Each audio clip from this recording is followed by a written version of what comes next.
Hi, am I early? I know we agreed on 4 o'clock, but sitting in the waiting room was awful. I felt like everyone was staring at me. Okay, that's good. Thank you. Whew. Right, I guess I should explain why, I wanted to see you so urgently.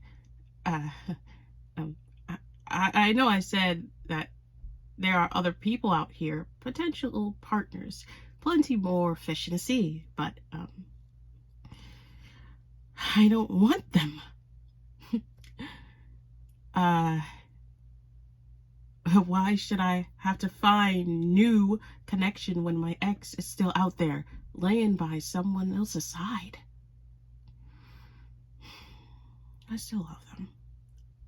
Those kinds of feelings don't just subside. You can't snap your fingers and turn them off. you, you know, I find it fascinating how powerful the mind can be. When I was a kid, I used to imagine myself getting out of bed, turning off the alarm clock, brushing my teeth, and then I'd come back to reality and realize I hadn't moved at all. But it was such a vivid, image that I could potentially feel the cool tiles under my bare feet, taste the mint of my toothpaste. It was in such perfect detail that I could never quite believe it been just a fantasy. Without realizing it, I physically stopped an intrusive noise and then I got lost in my own head again. How did it make me feel? I suppose, relieved.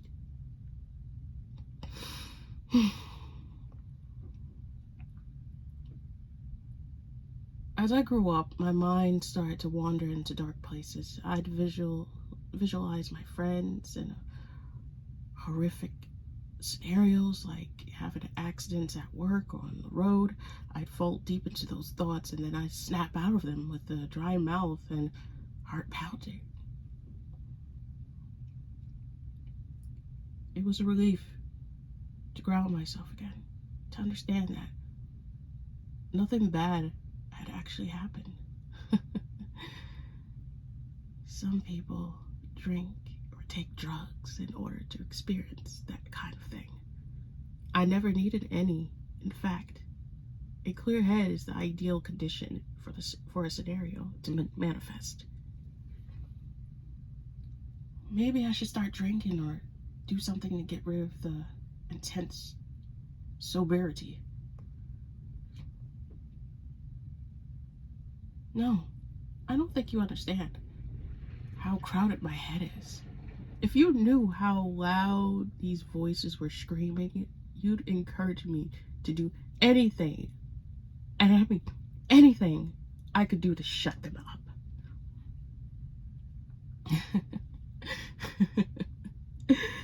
Having said that, they've been quiet since yesterday. I think they're in shock. I think we both are. You know? I know that conditionally states that what I said stays between us, but I'm struggling to deal with that myself. I want to put the burden on your shoulders too.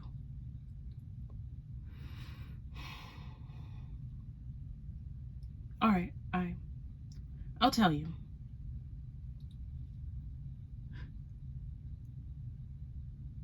Yesterday, I saw my ex with their new partner.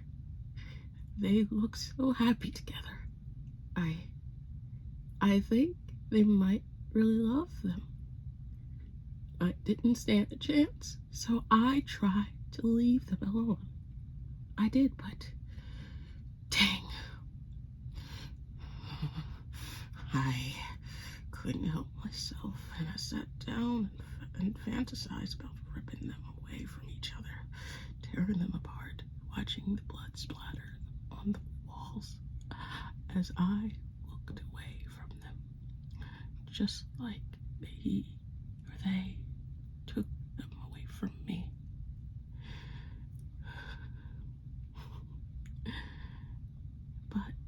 then that fantasy changed. I'd start thinking that if I couldn't have them, no one should. What right did they have to be happy without me? What did they do to deserve it? I pictured myself following them into an empty room, drawing a knife and painting the floor with the words of my love in their blood. I could feel them squirming as I buried the blade between their ribs. I could hear them gasping, coughing, choking, begging, and screaming, and then there was silence. Silence didn't last long. Their partner came running in, and unfortunately for them, they were impaled themselves on the knife in the process. It was a shame to taint their blood with theirs, but was shouting, swearing, wide-eyed, and staggering around. Then, suddenly the silence was back, thick and heavy. The only thing I could be able to hear was my own breathing. The only thing I could feel was my own heart beating. I thought I'd snap out of it once and committed my crime of passion, but no matter how many times I tried to wake up, the fantasy didn't go away. The blood didn't go away. The bodies didn't go away. But I did. I did it for love. I did it for us. Now they're gone. They can never leave me. Don't you see? No one could take them away from me now. I'd rather be in hell than alone.